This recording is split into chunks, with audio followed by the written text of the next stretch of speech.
world is an ancient place.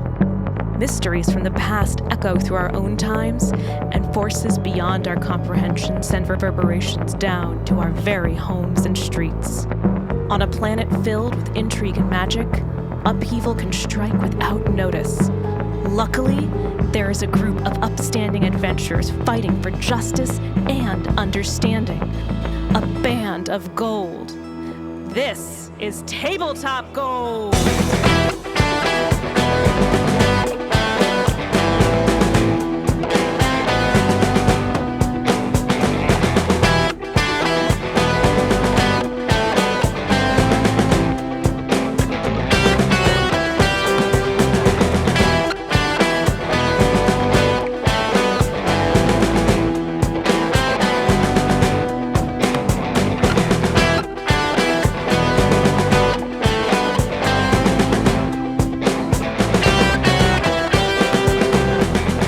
Hi, everybody, and welcome to Part D, the final part, the part that Armin named his character after, thank you so much, of our first episode, our first mission of a Band of Gold, our Pathfinder Society thing. You get it. You've listened through parts A, B, and C, or maybe even watched them if you make good choices in your life. Well, welcome. Hi, I'm Lars Castine. Welcome to the show. Joined today, as always, not as always, but for the last of these, of this mission by Robin Lang. Hi, Robin. Hi, good that time. Good that time. Armat Humphreys is here. Hi, Armat. Hello. I'm gonna try a little controversial one. Please. Good D time, y'all. That is controversial.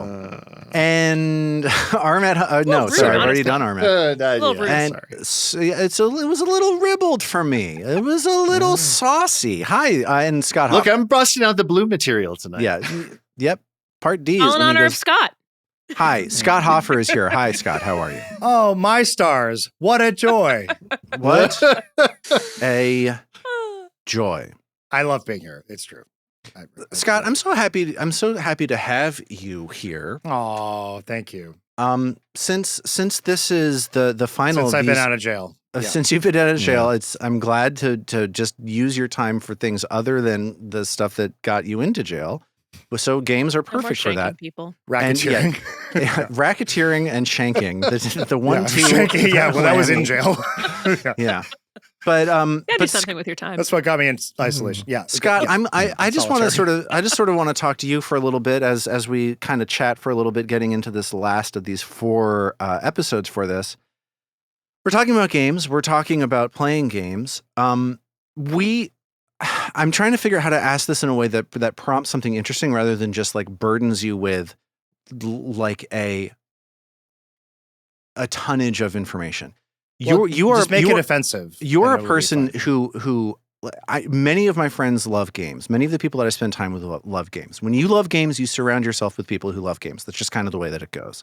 Yeah. You have a depth of passion about games that I think very, very few people have. I think that you take games very seriously, and I was wondering what is the most surprising or strangest situation that your love of games ever put you into? Have you ever been in a place, in a situation, in an environment, in a conversation, in a world? Yeah. Help me out. Throw me anything you can. God, throw me at us. Reno, Nevada. I was in the finals of the knockout flight B of the North American Bridge Championships. That's the weirdest situation I've ever been in. What made it weird? Was it just being in Reno? Was it specific to the because it was tournament? me and my Community? mom against these two guys who looked like they had just come from the Y, and I feel like it was one of the greatest gaming experiences of my life. It was also very strange. What was I doing there? Why was I playing bridge? Why was I like flying somewhere to play a game with my mom? Had you been to Reno before? Was this a new? Never been to Reno before. Okay. I'd been to Vegas, not to Reno. And it was, in a conference center. And I was very intimidated because bridge is very scary. It's very scary to play bridge at a high level in a tournament setting. Why is that? But because everyone's very intense. When you're not at like the local level, but at the tournament level, people fly there and stay in hotels. They take it very seriously. They- I know they- and I nothing was- about bridge. Well, they love bridge. That's the thing. Like they want to win like the most competitive people you'll ever see in games are bridge players, and it's not close. Huh. Like So- they are in it to win it. Yeah. Scott, Robin just said that she knows nothing about bridge. If you had to hook Robin into bridge very quickly, what would you say to Robin? I would say it's a card game that makes you more connected to another person than you've ever been in your life in that way.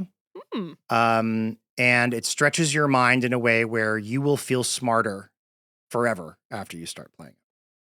Do you think that you will actually be smarter? Do you think that you've benefited Yes, from your in time a playing way, bridge? Yeah, it's not that like you like all of a sudden your IQ goes up so many points. It's that it makes you start to think in a different way. And so the way that you think changes. Because it is this combination of social thinking, analytical thinking, working memory, logical thinking, and pure terror, as it was in my case. No one has ever sold me on something where I felt so seen in the selling and so oh my God, I'm targeted. so excited. We're going to have so much to talk about. Like, Robin, the way you said that, like, he just described exactly what I want. Yeah, you're going to be a bridge player. I know it. I know it. Oh, no. I myself have not played Yeah, bridge. I'm sorry. But Robin, the way that Scott talks about bridge and the way that you talk about games, I do think that it is definitely worth exploring. It is worth trying out. I love It's the feeling greatest smart and I achievement in love game community. Yeah. Oh yeah, they're gonna love you is the other thing. You're gonna be on the cover of Bridge Bulletin before you know it. Ooh. Scott, let's talk. So No. okay, Yeah. so Scott, Bridge you were just in got Downloading a very your app powerful right now. advocate. you were in Reno playing against these two guys who look Yeah. like they had just come from the Y. What does that mean, Scott? What are They what are we they're saying? so the way that they didn't just come from them. I don't know why I said that. They were dressed in the way that seemed to suggest they really didn't care like where they were, and they didn't like, you know, there was no gravity to this event to them, but I could tell they really wanted to win. And we were in the finals of the knockout event, which means it's you and your partner against two other people for like many, many deals in a row. Yeah. And your teammates are at the other table playing against your opponent's teammates. And so it's this like kind of head to head last competition that lasts all day. Yeah. And it's just one deal after another. And on we were neck and neck. And this is I was like 23 or something. And this is my first major tournament. And at the very end, we were behind. And when you play bridge, you have to bid at the beginning, which is where like you have to kind of telepathically communicate with your partner, like what cards you have in your hand. And it's really hard. And you get a lot of misunderstandings. And my mom, I remember, paused. I opened one diamond and she bid two clubs. And then I said 2 no trump. And then I don't remember the rest of the sequence, but she paused and then she just went, and she bid 5 diamonds, which is a huge bid. And I had no idea what was going on. And now I had to play the deal, and she was dummy, which means she put her hand down. I had to play both her cards and my own. And the guys on the guys from the Y were looking like they smelled blood. They were like, hey, we're totally gonna like crush you. You're never making 5 diamonds. And she was exactly right. It was the only bid and bridge that could be made on that deal. And we won the tournament because of it. Hell yeah. Wow. Yeah. And I got my Phenomenal. first gold master points, which is what you want to win in bridge if you want to be a life master. Nice. and Which I'm still working on. And Yeah. Scott, I think this is the first time anything good ever happened to anybody in Reno. So that's a great I know. for you I mean, also. it's very Yeah. close to my heart now because of how Really? well that went. That's Reno. amazing. That's so Yeah. Oh great. my gosh. Sometimes Yeah, my that's- mom, she just knew what to do. I Yeah. I'm don't glad you understand won in how. Reno. She just did. The way that you described it sounds so cinematic. Like I can Totally. envision again, I don't totally understand bridge, but I can envision the final card hitting and like just the relief that you must have felt. It's exactly what had happened. Yeah. Total relief.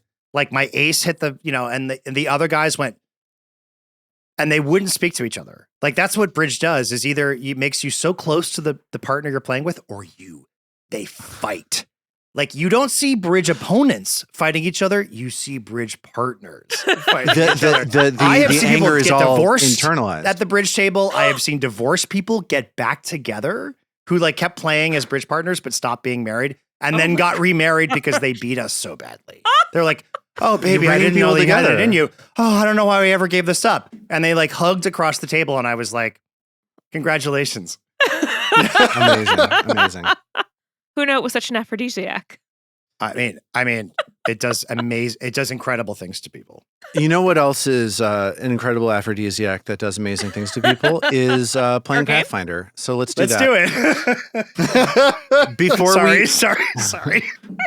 Before we get into our game, I just want to say thank you to Schadenfred for supporting us at the Heart of Gold level. Schadenfred. At the Gold Thank you, Star Fred. level even. Woo! Thank you, Schadenfred, for all of your support. Thank you so much for that. Thank you, Yay. Fred. Thank you, Fred. This night out on the town has been quite eventful, to say the least. What you believed would be a simple night of schmoozing and drinking has instead turned into a test of both your physical prowess and your patience, as violence and slander have dogged you at every turn. First, you had to contend with a flurry of fiends and cultists threatening the lives of the upper crust attendees of this fundraiser, which you managed to easily vanquish.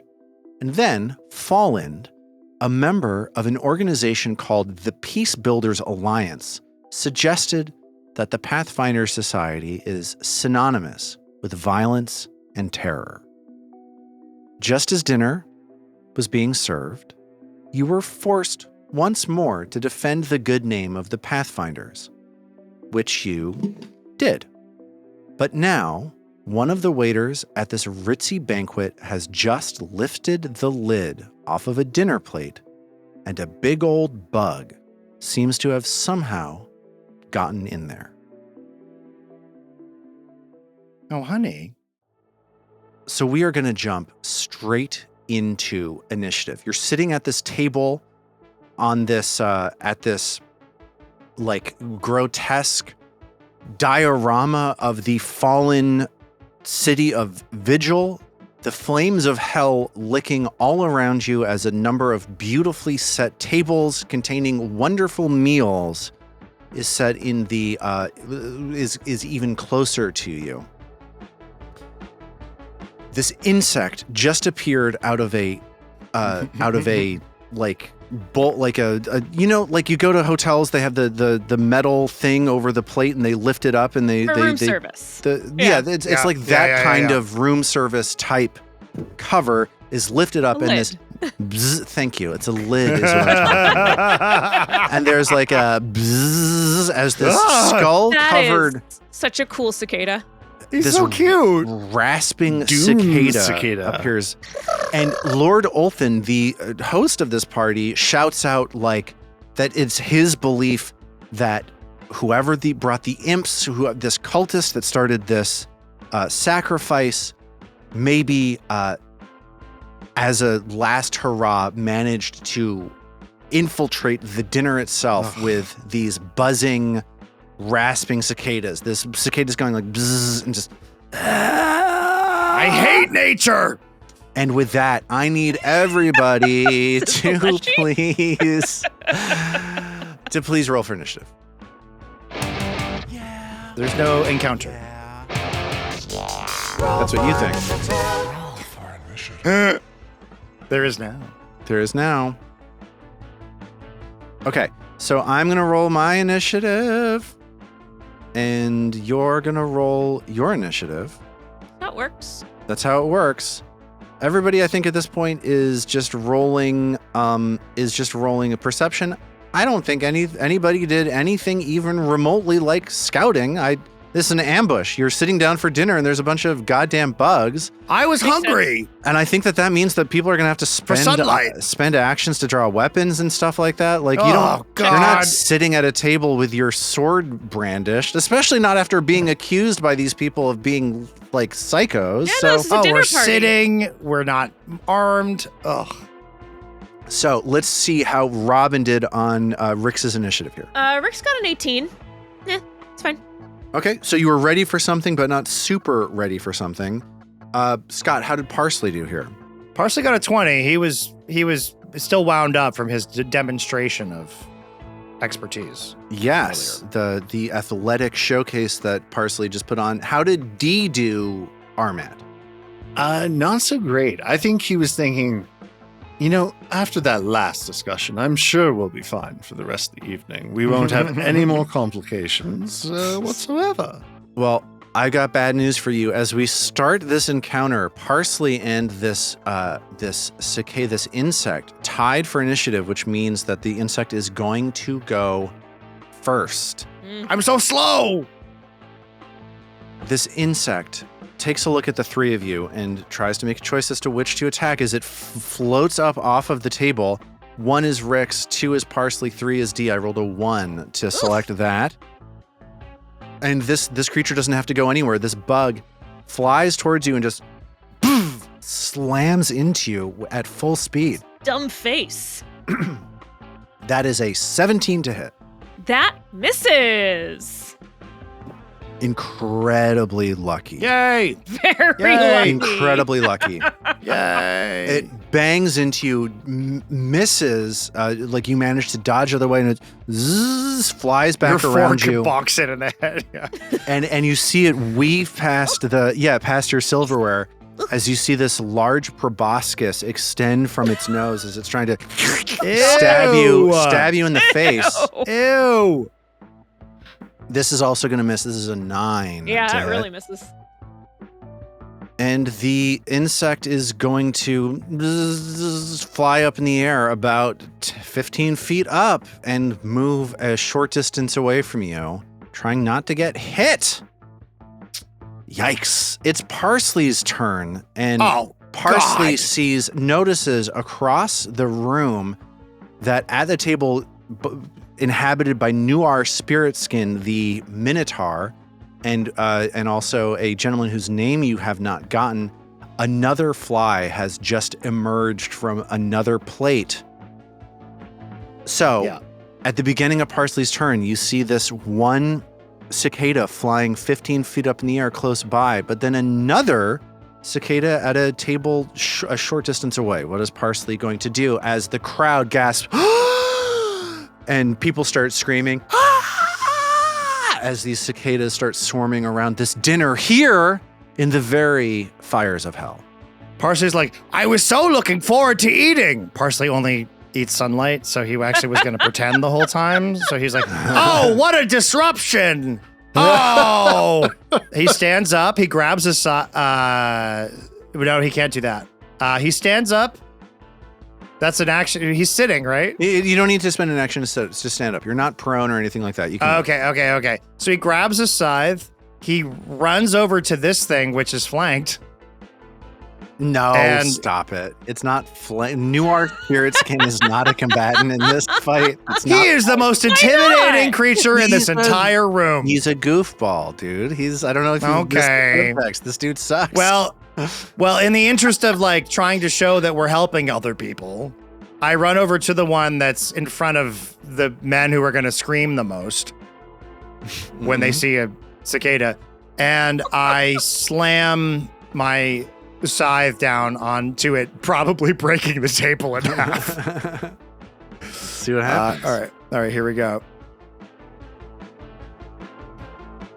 All right. What'd you roll? I rolled a 16 to hit. That hits. And a 12 damage slashing. Okay. 12 slashing damage, and you slice into the spot but on the back of this cicada where that skull is. So there's a large gash in the very back of the cicada. It looks at you with its red eyes as a green ooze starts to seep out of it, but it's still alive. And I'm like, are you mad? That's the end of my turn. I'm trying to bait it into attacking me, not the diners who are probably Nuar Spirit Skin, the Minotaur, pants. turns to his food companion and is like, I beat that guy in a duel. He did not. It's now Rix's turn. Rix, you see a cicada floating in the air and another one that Parsley has just clambered across the dining room to attack. What is Rix going to do? was going to ask to do recall knowledge first, but I Sure. have a terrible feeling it's going to be nature. It's definitely going to be. And that's not For something sure. Rix is trained in. Nobody ever trains nature or religion in this I'm game. trained in. I kind of get the feeling Hey, that in the other everybody. game, I I'm very well trained in religion now. Okay. Nature, I'm not so much. trained in nature. When I finally decide to be a druid, I'll be trained in nature. Okay. So, an Arcana wouldn't pass muster? I don't think so. It's a bug. That's a bug. Okay. Like I don't Uh, see it. Gross. Didn't know Come if it, get like, it. You know. I mean, does I'll it say appear yes. It'll be a higher magically? DC. You might not get stuff. Like I don't like. I I'm tend not not gonna, to. I won't waste the time. So Rix is gonna reach into her jacket, her lab coat, and pull out a vial. So I assume that's the first action. I think that you can bomb without doing that, but you Oh know yeah, your because I've got character the better than bomber I do. feet. Yeah, I've got the bomber feet. Thank you. And you can Sure. also, I believe, any alchemist can throw like versatile vials from their Well, it's not a versatile alchemist vial. toolkit. So right. But I'm just saying, like, Yeah. just to get it out there, like versatile vials are a one action throw, but the more like boutique good vials are typically an action and then to throw. But you've got, if you're throwing a bomb, you're good to go. Oh, because I'm throwing. Yeah, it goes under my weapons and shields. Quick Yeah. bomber, right? Yeah, because Yeah, of, because she's a yeah. bomber. Yeah. Yeah. So she pulls out a kind of turquoisey looking vial. It's a glass vial with this turquoisey looking goo inside. And at the one that came at her, she's gonna throw The one that is floating in the air. the one that's floating in the air. She's gonna Ew. throw at that her goo grenade. Oh, no, I'm sorry. Was it goo grenade? No, it wasn't goo grenade that I was gonna do. Isn't it? No, it is goo grenade. You've That's been exactly what I was describing gonna do. a goo Yes, grenade. goo Does that grenade. ground them? That was exactly it. So that was bad enough that I only have one of those. I'm gonna use a hero point to re-roll that. Yeah. Okay, what did you roll? Yes. Because I only rolled a 12, Okay. and that was pretty bad. Okay. Um, It's not good. no. I'm not going to sit here and blow smoke up your ass and say that it was good, because it's not good. Oh no! Oh, my new result was an 11. So that's not a good shame. either. That's a shame. That's a shame. This goo grenade goes flying. That's a miss, but not a critical miss. So the splash damage is going to come through. If you want Yeah. to roll damage, I'll take the splash. Yeah, so there it gets some acid damage. Ooh. Some splash acid damage. At I'll take a least. point of acid splash as you miss, but this thing breaks and splits. Yeah, Little so- droplets of acid hit this insect. And I Does it believe you have a million more actions, so go nuts. Yeah, so does it respond to the acid at all? Like any Yeah, it particular looks way? like Just it looks like normally... you've hurt. It looks like you've hurt this bug with some acid. Sure. Great. Okay. Then yeah, so I'll use. I don't want to. Since I'm going to take map, Mm. I don't necessarily want to use one of the other ones that I only have one of. Mm. So she's going to pull out a versatile vial Mhm. and do a quick bomber with that. So it's Sure. going to be map 5. What kind of damage are you doing with it? This will be electric, Okay. Ooh. and that's an 18. That one hits, despite your multiple attack penalty. You miss once, you square in, snap zoom on the bug, and Rix lets fly, and it connects. Excellent. Go ahead and roll that damage. Let's do it.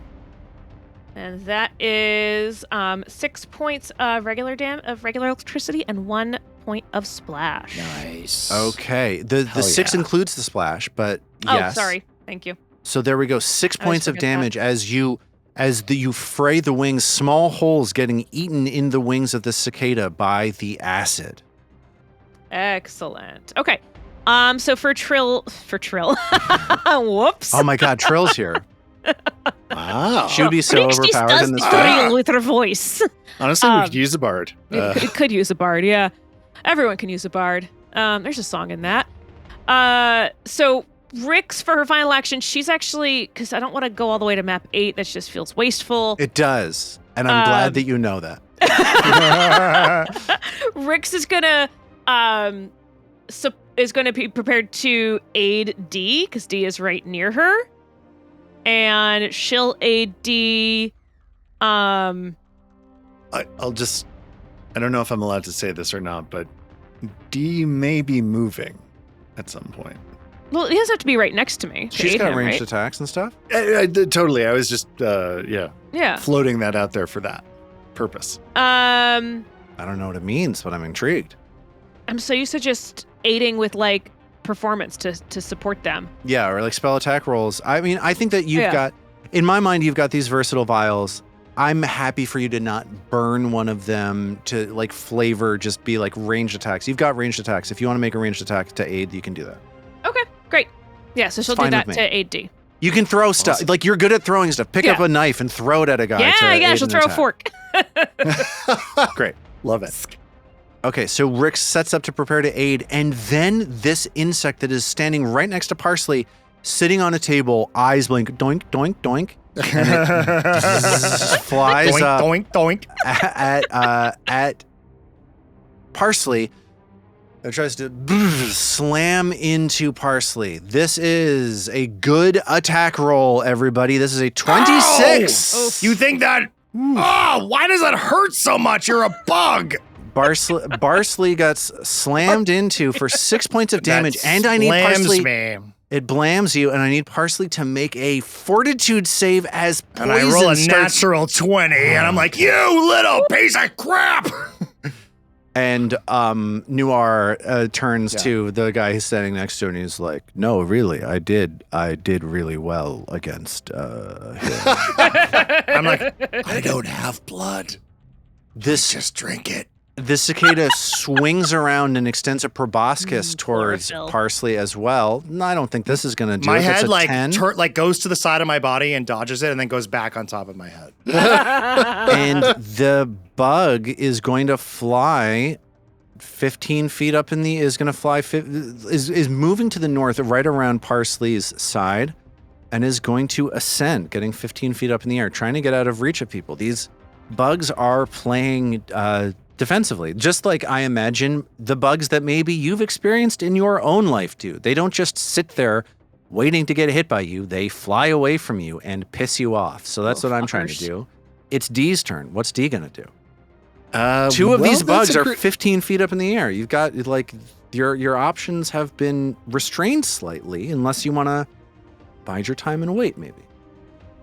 I think that is the best course of action in this case because D, in his wisdom, has no ranged weaponry. So I'm going to delay. Okay, so D is for delay. D delays. And we're here at the beginning of round 2 of this fight. The dinner party is chaotic. Everybody is like, bugs! Fuck!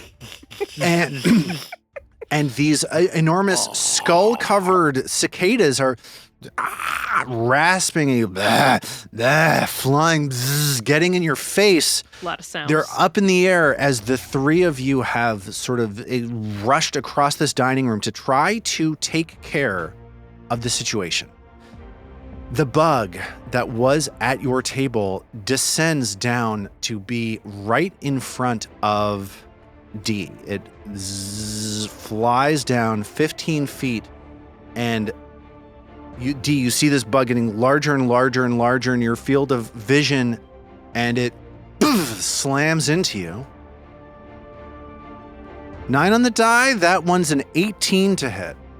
That just hits. Okay, D's going to take a little bit of damage here. I'm rolling 4 points of damage, but D also feels himself cough for a moment and needs to make a fortitude save to contend with some sort of poison on this creature.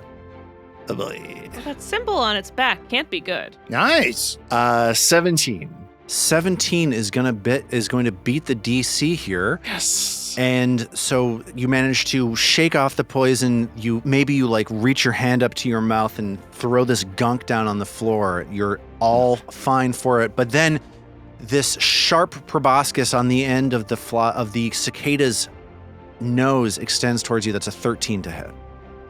That will not hit. Okay, it is that's the end of that creature's turn if D would like to undelay as it flies right in front of him. And thank you. Yes. Okay, it's now D's that turn. was very generous. And And so D Well, is I don't think it was going generous. to- It's like the way that I'm imagining these flies are trying to get 2 attacks. They leave, they come back, they try to get to 2 attacks. They're going to be around, they're going to be gone. You got to seize the opportunity. D has that opportunity right now. So what are you going to do? So he's going to devise a stratagem. And so I'm going to... So D uses his intelligence to size up the situation to try to predict how well a strike might go. Here's a question. So with devise a stratagem and with Rick's being prepared to aid D in an attack, how does that work? I think maybe you aid on the devise a stratagem here. Right, 'cause D wouldn't that takes make the sense? stratagem into account. He's like, well, I know that Rix is potentially going to throw a fork, so let's get that fork flying across the room now, Yeah. and let's use that to assist the devise a stratagem. What would I roll for that? Just like a ranged attack roll. Just like click the attack button on a versatile vial or something like that. Okay. So that would be... and as part... Ooh. An 8. So it's an 18. Sorry, 18, that succeeds. So D, looking out as he's trying to devise a stratagem, gets the sense that he's got a little bit of an edge here. So you're going to get a +1 to this stratagem. Okay, great. And the other part of devising a stratagem is he gets to make a recall knowledge check about these things for free. Have you And done happily, have you done the devise a stratagem yet? I have not yet. Okay, cool. Let's get the devise a stratagem first, and then we'll do the thing. All right. There we go. That is a 10 on the die. So it's a 10 on your D20, meaning that your sword cane is going to connect with a 17 because you've got that +1. Instead of a 16, you're going to attack with a 17 based on Rick's. As you calculate this fork flying past you in slow motion. All right. And let's get that recall knowledge. All righty. And you said nature. I did. And I meant it. Go. Oh, sorry. That should be concealed. It's fine. right? I don't Sorry. care. What'd you roll? 17. Yeah, you know what this is. This is an uncommon creature. This is not something you've seen a lot of. This is something called a rasping cicada. Go ahead and ask me a question about this creature. How do we make it? Lowest save. Lowest save. Will. It's a bug. These creatures, That makes sense. It's a bug. they're not smart. They got All right, bug. cool. They got Fast, bug not thoughts. smart. They're like, what if I don't stand next to this jabroni? That's all they got. Some of right. them want to be used by you.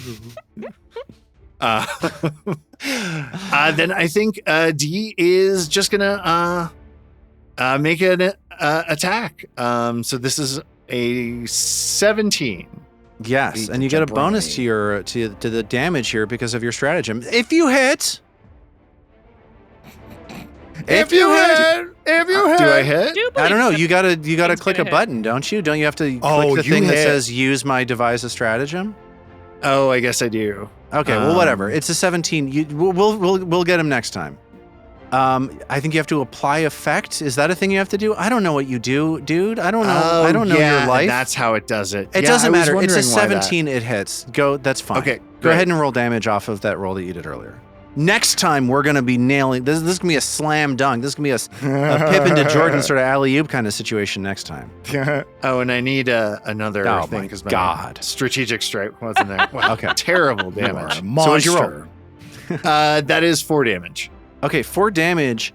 As you seize this opportunity, the fork flies past the cicada's face, and you connect with a total of 4 points of damage. And this cicada is also badly injured. You've perforated its wing. It is flying slightly askance, and so is the. Sorry, you got more actions probably. Yeah, I have one more action, and I'm just going to make a second strike Yeah. at map -4 here. So, Oh. 5? No, surely that took does your it. last devise a stratagem. You've done the devise a stratagem correctly this time, not earlier. Just go ahead and roll it again. Okay, thank you. You got it. Growing pains. There you go. 16. Yes, that hits. Awesome. Let's get D a better- notices that the bug is flying askance and finds an opening. Another 4 damage. 4 damage as he jumps forward with the sword cane.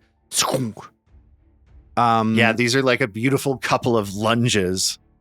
Yes. The first one calculated, the second one on pure instinct And also operating on pure instinct is Parsley, who looks up and sees a cicada flying 15 feet above his head.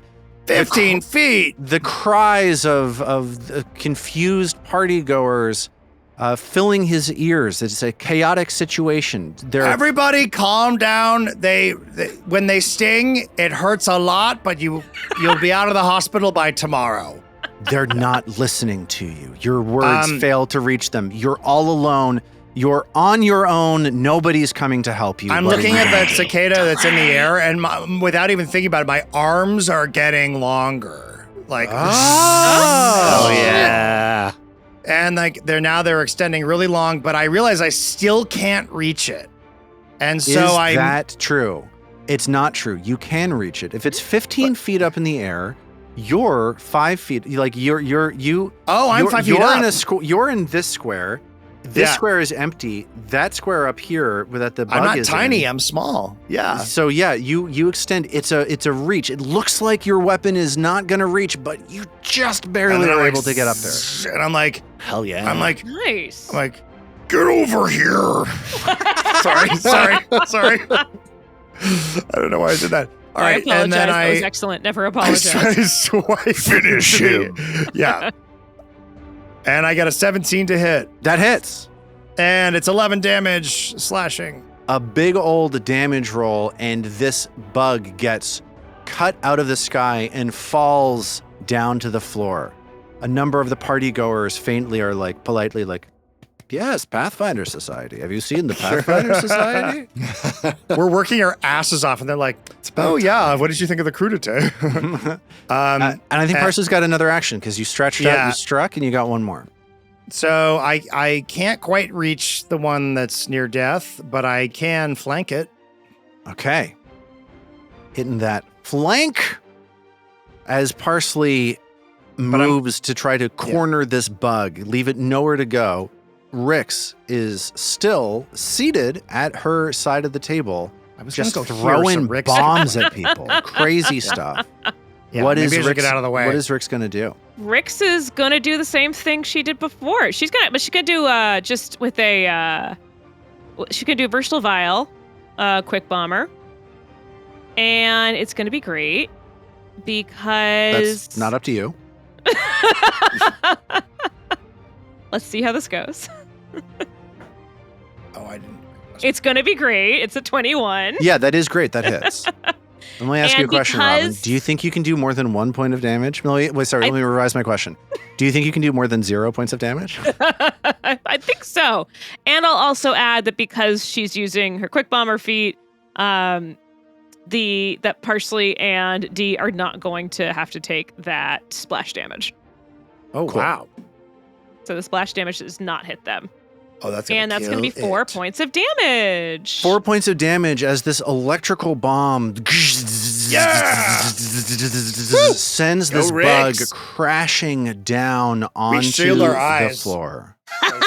Electric boom! Don't look, Marion! Electric boom! Why would you do it so hard? Why wouldn't I? You've got me there. You look around. Trill, I imagine, and Trill then, after it starts vibrating from the electricity, Trill walks over to the one that she just downed and starts looking carefully at it. Yeah, it is. It's bulky. You know, it's like you run into bugs. You have a sense of how thick they're going to be, how big they're going to be. But every once in a while, you run into a bug that has like so much of a shell, so much filling inside of it. It's like a cannoli filled with bug guts. It's horrible. And that's this situation. However, whatever it is that you typically think of bugs as being, this one is bigger than that. There's like an integrity to it. It has a crunch to it. Cheese and ravioli. And it's horrible. I'm it's having disgusting. a flashback to that scene from Lion King. Give me a recall knowledge related to some sort of investigation. You've heard from Ulthan II that like he believes that maybe the people here, that the people that attacked, the cultists, the fiends, the people responsible for the sort of could I do an occultism check? Absolutely. Sure. You give me an occultism check, please. Society. Give it to me blind also, please, Robin. I did Try nature. You did nature. I didn't ask for it. No, So why is it? Sorry. give I'm it to me trying blind. I'm Hit control trying and then roll the to. dang I'm thing. looking I at hit control and it didn't do bugs. anything. Hit it harder. All right, you want to Hit it more. I got a -1. Maybe it's not control on a Macintosh. Maybe you hit command and then I'm just click gonna it. try it from a different window. All right. Um, I'm getting a million checks right now. I hope Yeah, well, everybody's you happy. asked for all these different things. I disagree. I think I've exactly asked for- what you asked for. I asked for one check from Robin, and then I harangued her about the specifics and then I of did it. 3 didn't checks talk- that you didn't ask for. I didn't want them. I'm not going to pay any attention to them. The rest of you can just sit I want to down know for a what my second nature and check wait. was. It was not good, dude. It was a What? 6. That is such a lie, and you're not going to reveal it because you never reveal. How could you? No, I'm just kidding. Yeah. Okay. So Trill takes a look. Rix takes a look at this Rix! bug. Rix takes a look Rix at the does bug. the trail, I know. Yeah, and this seems like it's uncommon. It's not something that exists in this plane. The idea that this is some sort of infernal thing, some sort of demonic thing brought in from another place absolutely seems possible to you. The idea, Yes. like I think Rix is able to sort of connect the dots that like perhaps when this cultist came in here to set off this ritual, this bizarre like death ritual with the guest that you rescued, maybe they saw an unguarded station at where the dinner was being prepared and slipped these bugs into the meal to get it in here to attack. Oh yes, this is from demonic plane. Two. well, if that's what they serve for appetizers, I'd really hate to see the main course. As Safety, D dump makes you. this comment, looks around the room, and you get the sense that everybody here kind of agrees with you as people have kind of stopped eating their dinner. Like there are like beautiful dessert, like tiramisu sort of desserts on their plates. Of course, it's not tiramisu because tiramisu was invented in like 1990 or something like that. Did you know that? Really? It's crazy. Yes. Yeah, it's not some but- Art Deco nonsense. But they push it away from their plate. It's from Australia, I think. I think tiramisu was invented in Oh, it is. Sydney. Side of the The name is an Italian name. It literally means pick me up. And somebody in Australia must have known how to speak Italian because they named this thing quite appropriately. Well, it's delicious. I love it. It is delicious, and the fact that it's new and fake shouldn't stop anybody from enjoying it. Baudrillard said, "Never mind." So the desserts, all the plates all get pushed away, and dinner ends on a kind of note. The night proceeds. And Lord Olthin, Watcher Lord Olthin II, as you return to, everybody passes back through the portal. You return back to the Bailey here at the embassy of Lastwall, and Lord Olthin comes to you and says, "I apologize for how much that all was. I've taken it on myself to get a carriage to bring you home. I know that you arrived on foot, so don't worry. We'll get you home. No problem. Thank you so much for everything you've done tonight. I wouldn't say that it was a successful evening, but we did raise a fair amount of money, so it's going to help our efforts on the front lines. Thank you." Good. Well, Lord Olfin, it is worth noting. Either someone was out for this event to go poorly, or they were just mad that we were here. I'm not sure, but someone planned for things to go poorly tonight. Yes? It seems like it. I'm glad that the three of you are here to try to keep that from happening. It's, Who do you think was responsible? I'm so overwhelmed by the events on the front lines. You thought it was me. I knew it. No, it wasn't me. I promise. I thought it was you too. I know. Everyone thought it was. I mean, I don't blame you, but I can't take responsibility in this case. Well, I'm glad. I think you did much more good than harm. Yes, no one is hopefully- hurt. No one is hurt. Everyone's No one's hurt. alive. It's true. Wow, that's true. Wow. We all And- good. He walks you across this drawbridge towards the gate of Vigil's Rest, this location Pushes where us you into are. the river. And he says, "You don't have to go home, but you can't stay here." And he leads you to the front door, and you climb into a cabin. Nope, you climb into a carriage There we go. that takes you back to the Grand Lodge of the Pathfinder Society. Oh, phew. And Home sweet home. you wait for a while in the front hall of the Grand Lodge, and you're summoned to the hall of Scylla. Scylla, the member of the Decemvirate, the woman who sent you the invitation. You went there in her stead, and you climb the stairs. These beautiful marble stairs going around the perimeter of this wide cylindrical hall, like stairway leading up into some of the more beautifully appointed offices at the Pathfinder Society, and you meet with Scylla. Scylla is a mask-wearing woman, a beautiful, polished, She's so steel-looking mask with gemstones set within it. And I think she's mad at us, too. Oh, no. she turns to you and she says, "First off, I don't want you to think that I'm mad at you. Oh, thank God. Why would you be mad at us? Oh, I was really worried you'd be mad at us. Why could would she tell. be mad I at was us? hoping you'd be mad at us. I could tell that one of you thought that I might be mad at you. It was me. You could tell. I Oh. know you It could was- always tell. I think you just always look like that. No, it was him. He may all. You're right. Okay. Please.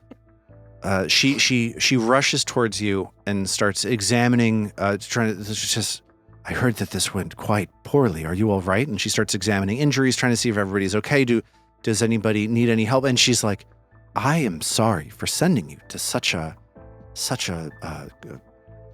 trying event. I just Oh, assumed no, it was would be great. dinner. What? I really like these two. How did you know I would like two people? I never liked anybody in my group before. Never. How did you know? It's like you're the ultimate matchmaker. Yes, it was as good a time as could happen when you have imps and homunculi and giant cicadas flying at you. She says, tell me, just give me a, please tell me what happened. What do, Imps, homunculi, No, I understand. giant Okay. cicadas flying at you. and she says, what of the people at the event? Did you They meet sucked. any members of the Peace Builders Alliance? Oh, Yes. Alan. Oh, they're terrible. Or Fallen? Fallen. Oh, Yeah. well, What I a s- yeah. Blame What us. a jerk. I suppose it's Quite rude. and she's also interested in the cultist, and she's like, this cultist was summoning some sort of a daemon. Yeah, they were really lame.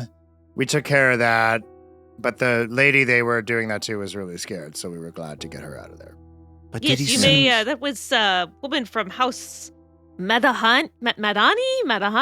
You may want to check in there. Madanani, yes, of course. How did you possibly remember that? Have it written down, It's like, but my oh handwriting is my bad. God. And she says, this cultist, was he wearing the signs of the Whispering Way? The Whispering Way, is the this elite sort of school of thought,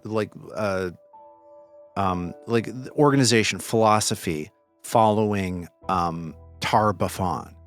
Did this guy seem like he was like a highly trained and educated member of the Whispering Way, or did this guy seem like he was a random weirdo? Yeah, I don't. What's the symbol of the Whispering Way? Whatever it is, you didn't see it on this guy. Yeah. Didn't see some. Well, what was the symbol that we saw on the back of the cicadas? A skull. Oh. That skull That's symbol. just a death's head. That's yeah. just the type of. That's just the cicada itself. Oh. Maybe the cicada is a member of a cult. Well, it She could have been looks in the sent by distance. Where's Colt. the mascot? It definitely was sent by Colt. And she says, and Fallen, she was working alone. She no sympathetic ear. She Oh, I Didn't think seem like she there had was any someone allies. with Tons them. of sympathetic ears. Lady, what's her name? Yeah, she was in Lady- it. Lady, what's her name? The hostess. Lady Ember Splitter. Emberstwile. Ember Splitter. Ember Splitter, yeah. This is Yeah. very concerning. No, they were in it. They were in it to they wanted us dead. she They seemed, wanted us out. She seemed very much on Fallon's side with Yes. all of the Yeah. debating. This Lady Ember Splitter, I don't think that we can trust her. She seems to be no friend of the Pathfinder Society. No, based she's on a what you told me. slandering monster. We should take care of her. Yes. Although their motives seem to remain unclear. Oh, I just thought she was a jerk, but I don't know. But such a targeted campaign of slander, its purpose was clearly to alienate the greater amount of influential society members. Oh, The Yes. only question is why? wait, you don't mean she She- just didn't like me? That's not just that, right? No, She didn't think that I Wasn't was a. just you. Oh, Wasn't I just don't you. think so at all. Are you sure? It Do you want me to make I'm another starting drink? to become unsure. Based on the story that you've told, Parsley, I really don't think that it sounds thought like any she of this just was didn't like motivated me. by personal animosity towards you. Can You're you right, imagine I'm- the lengths you'd have to go to arrange a whole dinner party and set up a conspiracy just because people You're right. I'm kinda not don't- important enough. You're right. That's exactly right. Parsley, I Thank make you another drink after this. I can't wait. She says, well, this is all Lemon, very please. concerning. This cultist also has me quite concerned. I want to thank the three of you for behaving so admirably under such pressure. Oh, he's nice of you to say. Thank you. And I hope that you have a good evening, and I hope that you take a well-earned rest. And you're ushered out of this grand hall that Scylla has been meeting you within. The broad oak doors of her office She's so cool. slam shut, the echo reverberating around the marble room as you're carried onward to your home for a night of well-earned rest. And that is And- the end of our story for now. And Rix gave Parsley a little vial of water with some of Oh, kind of powders that she put in, nice little lemon flavor to cheer him up. Parsley's like, Eh. that's for me. Yes, for Oh. you, for your way home. You need. And it's that- nice, Thank you. It's nice. Enjoy your drink. And that's the post-credit scene. Everybody's like, is the story over? No, there's going to be some stuff about drinking No. something. That's playing in the Yeah, I credits. drink, They're I eating drink something. souvlaki, and I it was turn great. into the Hulk. Yeah. Okay. So thank you, everybody. That was scenario 1 of Pathfinder Society Season Woo. 6. Woo! Thank you. That was super fun. Yeah.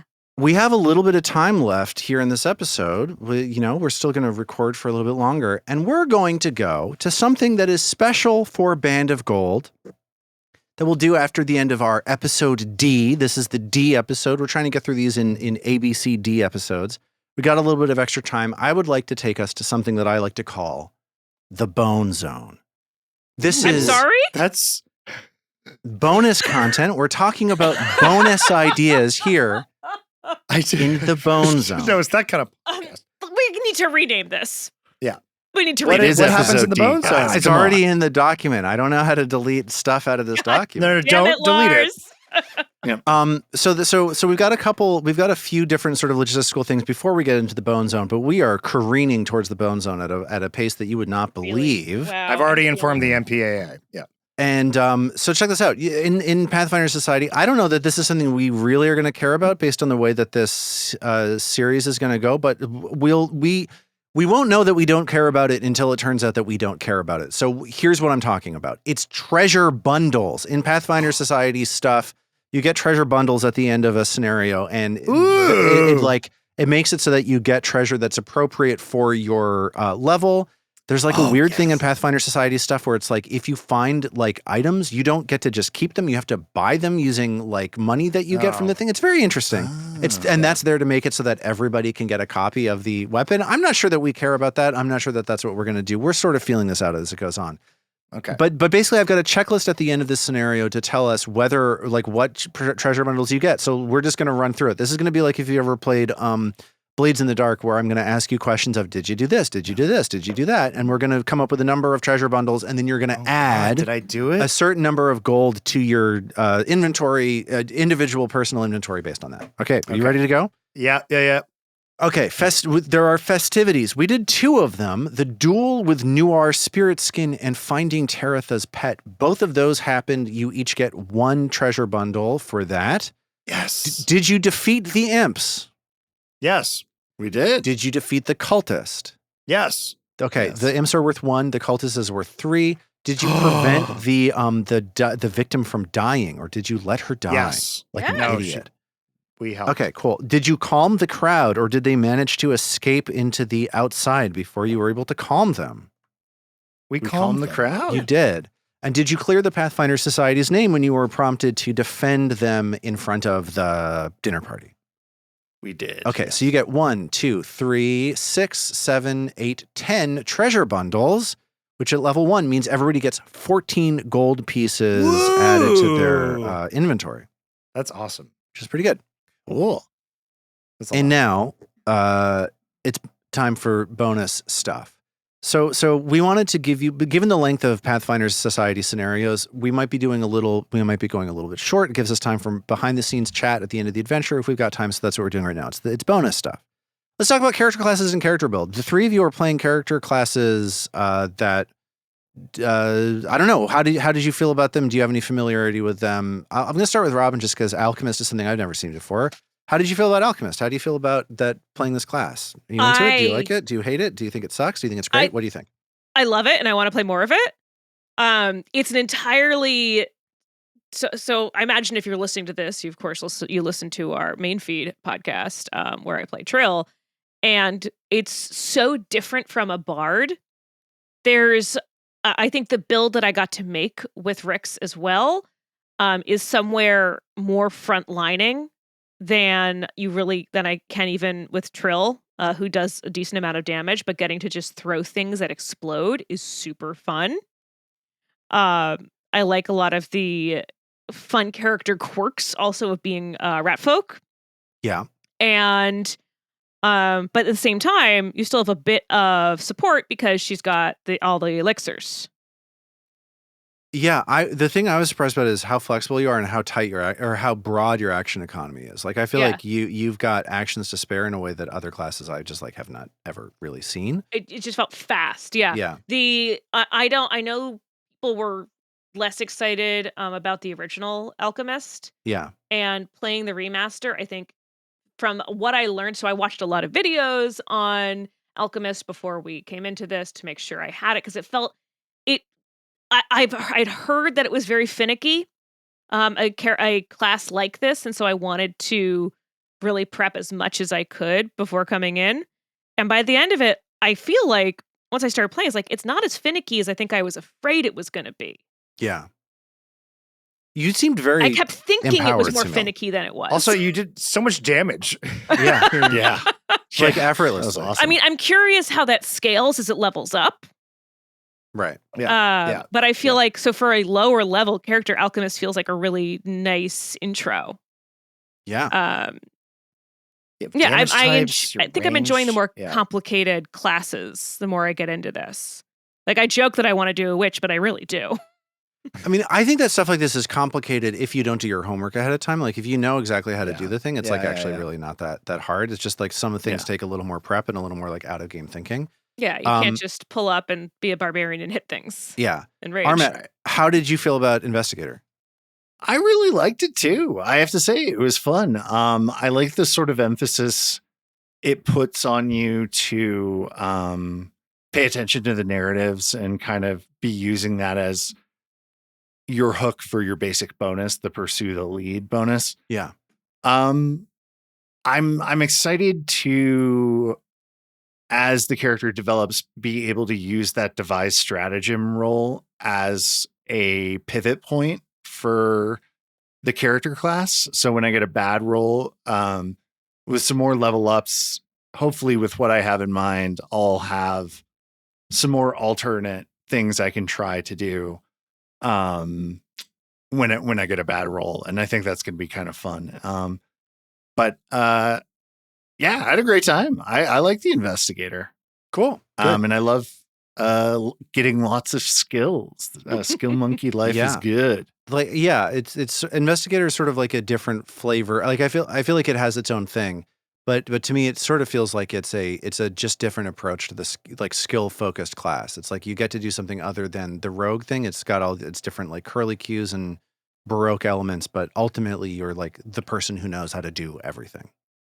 Totally. Yeah. And I'm excited to do the battle medicine, the forensic examiner pathline, which I think it's going to be very fun. And like, hopefully being able to do battle medicine multiple times per day will be useful. Seems useful going forward. For sure. Yeah. Scott, you played champion before. How did you feel about this champion? I'm wondering, like for you, Scott, if you got any sense of like the remaster being different at all, like does it feel different to you or does it feel kind of like similar to pre-remaster champions? The remaster it's a little hard to say at yeah. level 1, but yeah, level 1. Yeah, the remaster doesn't feel that different. Nothing is more powerful than Glimpse of Redemption. I don't think that like I can compete with that as a Justice champion, but it's extremely good. It's extremely powerful. Love Glimpse. Also, if I had a shield and I had like defensive charge or whatever that new feat is that I can like raise a shield and move, and it's extremely good. And I don't get any of that as a Justice champion.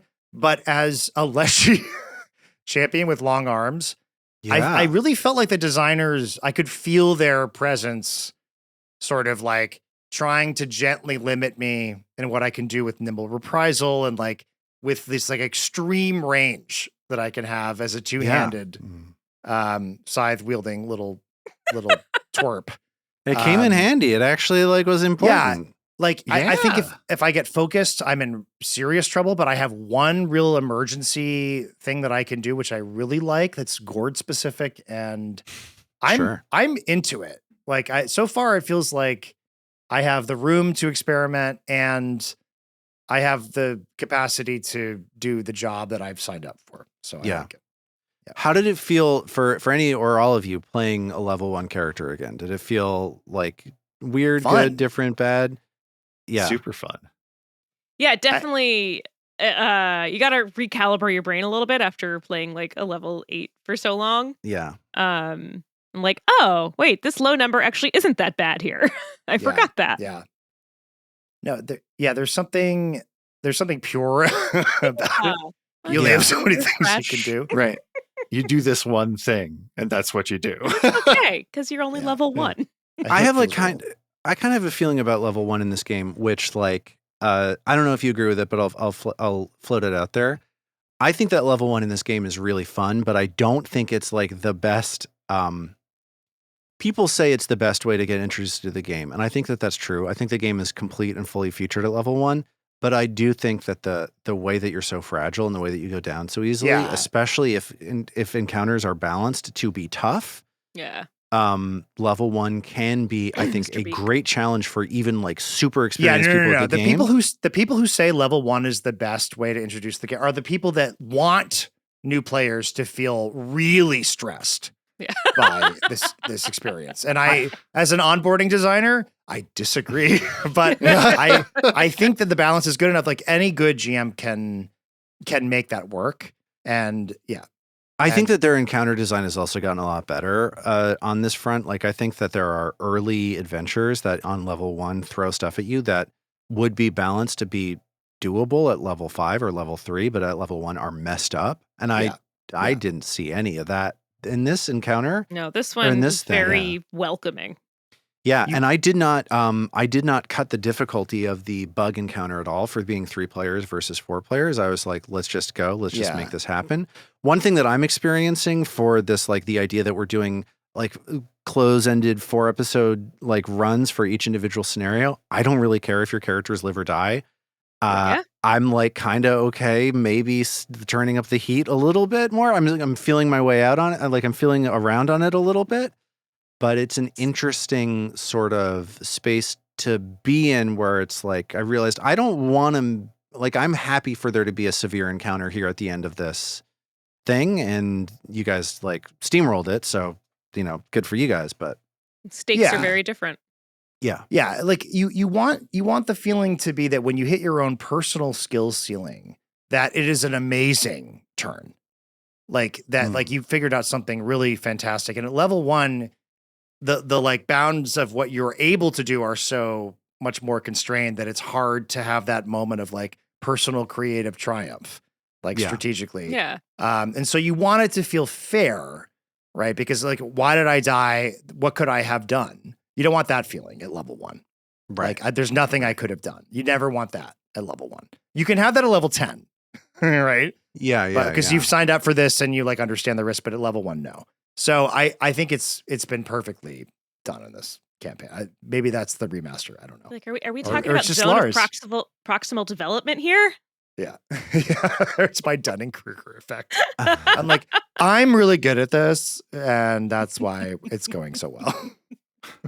I mean, I don't think it's me. I think it's that I think it's that this game, as it gets more and more mature, they get better and better at designing the experience that they want to have for it. Yeah.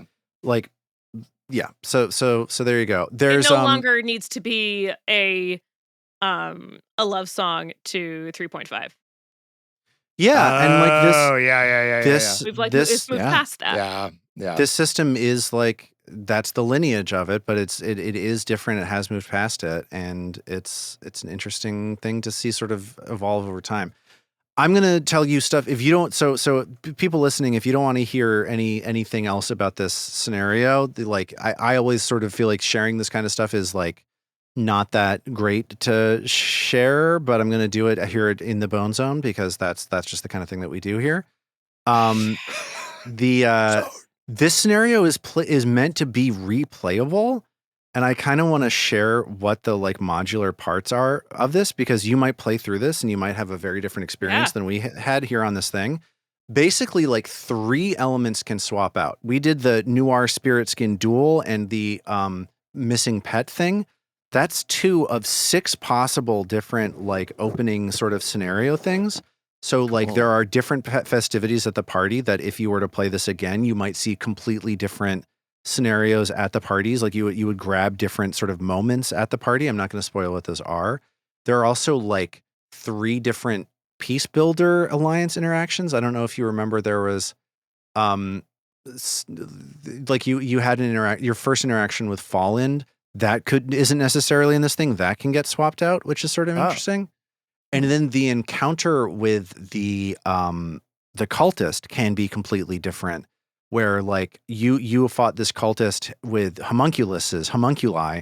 That can be like a totally different scenario, a different encounter. It can be in a different room. It can be a different person that gets kidnapped in a different, like all of that stuff is like mix and match, which is really cool. It made preparing this thing a little bit difficult because I was like, what am I doing? Where am I? What?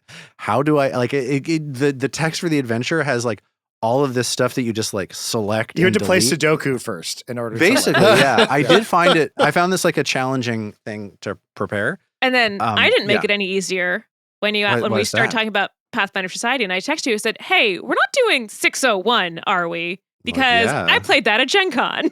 But you played a different 601, right? I did. Yeah. So we did. The one thing that was in common was I did do the missing pet part.